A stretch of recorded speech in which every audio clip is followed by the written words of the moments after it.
2 Kings chapter 17. It was in the 12th year of Ahaz, king of Yehuda, that Hoshea, the son of Elah, began his reign over Israel and Shomron. He ruled for 9 years. He did what was evil from Adonai's perspective, although he wasn't as bad as the kings of Israel who had preceded him. Shalmaneser, king of Ashur, advanced against Hoshea, and Hoshea became his vassal and paid him tribute. But the king of Ashur found that Hoshea was conspiring against him. He had sent messengers to So the king of Egypt, and not paid his tribute to the king of Ashur, so he had previously done every year. For this the king of Ashur imprisoned him, putting him in chains. Then the king of Ashur invaded all the land, advanced on Shomron, and put it under the siege for 3 years. In the 9th year of Hoshea, the king of Ashur captured Shomron.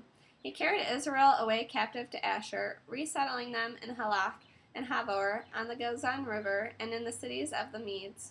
This came about because the people of Israel had sinned against Adonai their God, who had brought them out of the land of Egypt, out from under the domination of Pharaoh king of Egypt.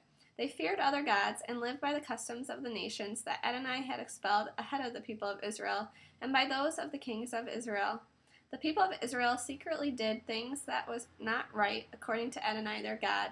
They built high places for themselves wherever they lived, from the watchtower to the fortified city. They set up standing stones and sacred poles for themselves on any high hill and under any green tree.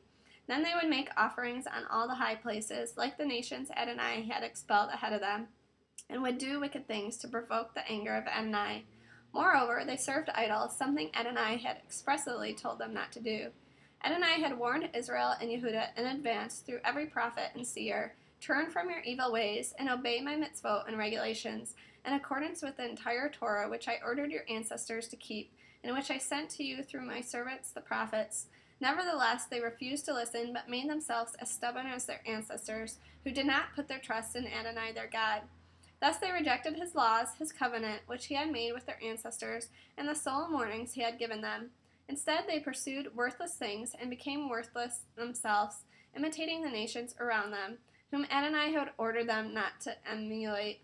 They abandoned all the mitzvot of Adonai their God. They made cast metal images for themselves, 2 calves. They made an Asherah. They worshipped the whole army of heaven. They served Baal. They had their sons and daughters pass through fire as a sacrifice. They used divination and magic spells, and they gave themselves over to do what was evil from Adonai's perspective, thereby provoking him. So that Adonai, by now very angry with Israel, removed them from his sight. None was left except the tribe of Yehuda alone. However, neither did Yehuda obey the mitzvot of Adonai their God. Rather, they lived according to the customs of Israel. Yes, Adonai came to despise all the descendants of Israel. He caused them trouble and handed them over to plunderers, until finally he threw them out of his sight. He tore Israel away from the house of David.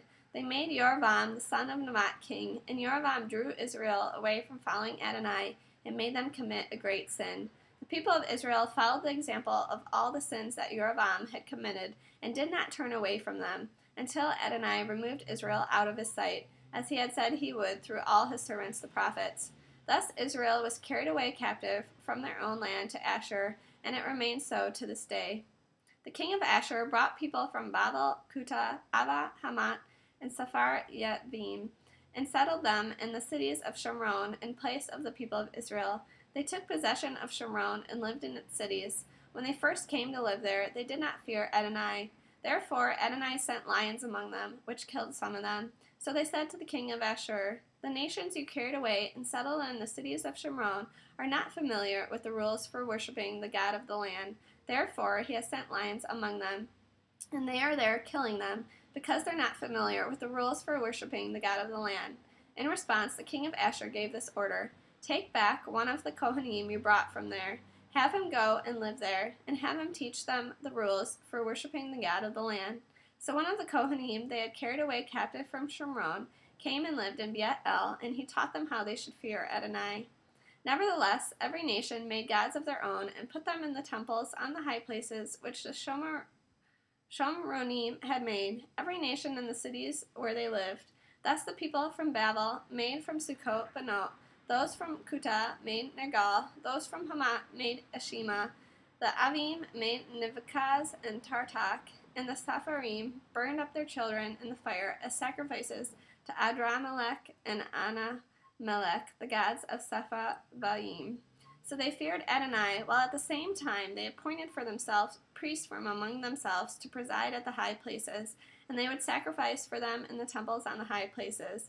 They both feared Adonai and served their own gods in the manner customary among the nations from which they had been taken away. To this day they continued to follow their former pagan customs. They did not fear Adonai. They did not follow the regulations, rulings, Torah, or mitzvah, which Adonai ordered the descendants of Yaakov, to whom he gave the name Israel, with whom Adonai had made a covenant and charged them. Do not fear other gods or bow down to them, serve them, or sacrifice to them. On the contrary, you are to fear Adonai, who brought you out of the land of Egypt with great power and an outstretched arm. Worship him and sacrifice to him. You are to observe forever the laws, rulings, Torah, and mitzvah which he wrote for you. You are not to fear other gods, and you are not to forget the covenant I made with you. No, you must not fear other gods, but must fear Adonai your God. Then he will rescue you from the power of all your enemies. However, they didn't listen, but followed their old pagan practices. So these nations mixed fearing Adonai with serving their carved idols, likewise their children, and to this day their descendants do the same as their ancestors did.